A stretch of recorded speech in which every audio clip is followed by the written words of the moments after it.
Hey everybody, you're on the GeekBox YouTube channel. Today I will tell you how to sign out of Roku account on Hisense TV. Let's go. Open settings.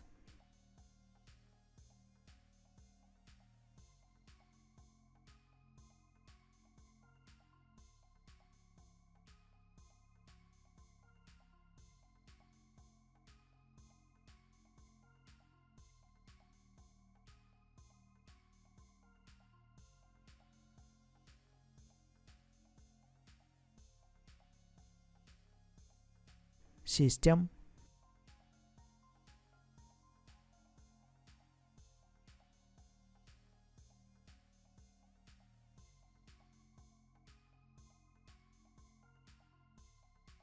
Advanced System Settings. Factory Reset. Please enter code to reset everything to original factory settings and remove all accounts. Is it possible to sign out of the account in a different way? No. That's it.